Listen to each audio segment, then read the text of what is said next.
they use this argument like there's no contemporary reference to Jesus, therefore he didn't exist. And that is a terrible argument. But I think it says a great deal about the low level of understanding of historiography that many people who accept mythicism are working from. I don't mean that as an insult. Most people don't study history past high school level. So for most people, that sounds like a good argument. I mean, there should be references to Jesus if he existed, surely, you know. People think, well, I've had people say to me, we've got contemporary references to Julius Caesar, we've got some contemporary references to Alexander the Great. Why don't we have contemporary references to Jesus? If he was such a big deal, we should have contemporary references.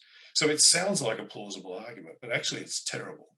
The second problem is the way you measure the amount we would expect to have for someone in the ancient world is by looking at analogous figures. So if we look at, say, Julius Caesar, would we expect there to be contemporary references for Julius Caesar? Well, hell yeah, he was a consul, he was a Pontifex Maximus, he became dictator of Rome, he was effectively ruler of the entire known world. So yeah, of course we would expect, because if we look at other people like him, we have contemporary references to him. But if we look at other people like Jesus, early first century Jewish preachers, prophets, messianic claimants, we have no contemporary references for any of them. So whenever I come across that argument, I found that the quickest and easiest way to dispatch it is to say, can you explain to me why we should have contemporary references to Jesus when we have none for any of the other people like him, right? You tell me why we should expect that. And they never can, because it doesn't. The argument therefore collapses. The way you construct an argument from silence is not to say we have silence and therefore this didn't happen. What you say is we have silence, we shouldn't have silence, therefore this possibly didn't or probably didn't happen. So the problem with that argument is there's no reason why to someone like Jesus. In fact, if anything, we have more references to him than we have to any other analogous figure of the time. Okay, so maybe before we move on to Josephus, the other one that is used in a similar way is Philo of Alexandria. You know, why doesn't Philo of Alexandria mention him? Well, we can dispatch that one pretty quickly. Philo of Alexandria doesn't mention anyone like Jesus. He wasn't interested in those peasant preachers, those messianic claimants. So all the guys you just mentioned that Josephus does mention, so Theudas, Athronges, the Samaritan, the Egyptian prophet, John the Baptist, Ananias. Philo doesn't mention any of those guys either. So we can dismiss why does Philo not mention him? Because he wasn't interested in guys like that. Josephus, though, clearly was. So then the question becomes, does Josephus mention him or not? Because we do have, as you say, we have two references in the Textus Receptus, so the text that we have of Josephus now, we have two references to Jesus. The first one is in Book 18. This is the famous Testimonium Flavianum, and that's a brief account of Jesus in Book 18, Book 18, 62 to 63, 63 to 64. And that's the first one. That's the TF, the Testimonium. The second one is in Book 20, and that's the Jesus-James reference, a passing reference to James being executed by the Sanhedrin, and he's identified as brother of that Jesus who was called the Christ named James. So we've got two references to Jesus by Josephus. The problem, of course, is everyone agrees that the first of those is at least partially fake, because he says things that Josephus, and this has been recognized for 500 years, he says things that Josephus as a devout Jew would not say. He says he was the Messiah. Well, Josephus didn't believe Jesus was the Messiah. He says he rose from the dead after 3 days.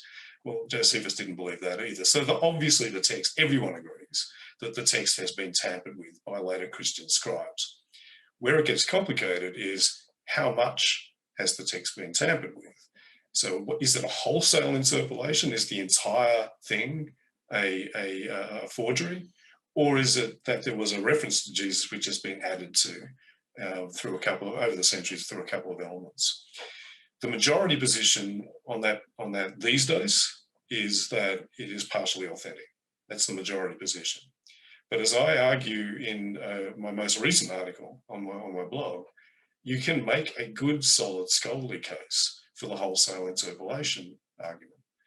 It's the minority position, and I don't think it's persuasive, personally. I don't find it persuasive.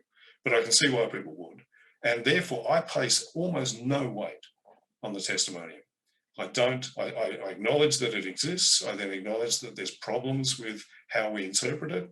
I acknowledge that I personally think that it's partially authentic, but I also acknowledge that it's perfectly okay and scholarly and respectable to accept it as a wholesale interpolation. Unlike many arguments used by mythicism, that's a mainstream position held by some very solid scholars. I don't find them persuasive, but I do respect them, their position. The thing about the testimonium, it looks pretty clearly to be the kind of thing that would be interpolated, because it's making clear Christian claims about the resurrection, about his status as the Messiah. So at least those parts, everyone agrees that at least those parts are interpolations. Whether the whole thing or not is as well is another issue. But the Jesus James reference doesn't look anything like that. It's not making any claim about Jesus, about Christianity, or even about James. Not much of one anyway. It simply says this guy was executed, and it's a sidebar issue. He's talking about how the high priest Hanan ben Hanan, or Ananus, got deposed. That's what he's talking about. And he tells us it was triggered by some illegal executions of some guys, including the execution of this guy James, the brother of that Jesus who was called the Messiah.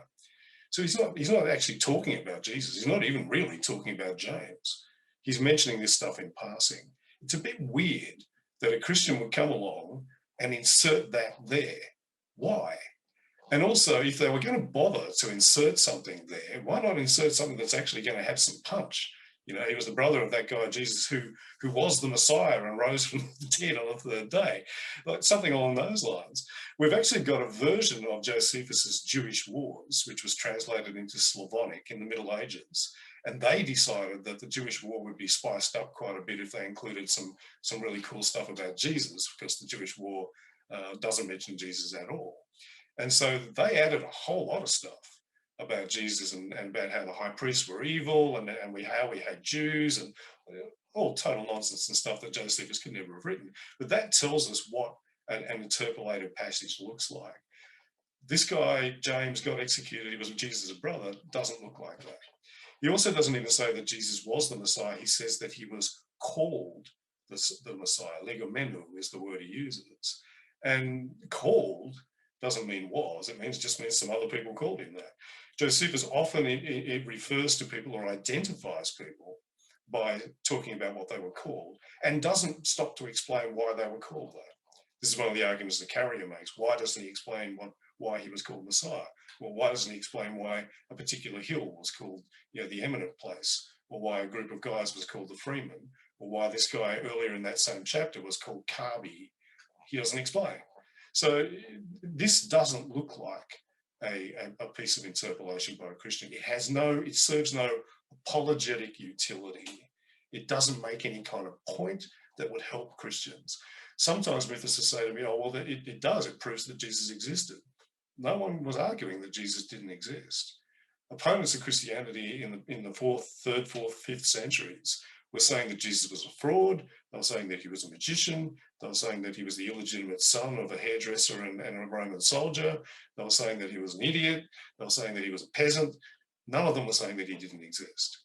So it doesn't work as an interpolation. It simply does work. It makes sense as a passing reference.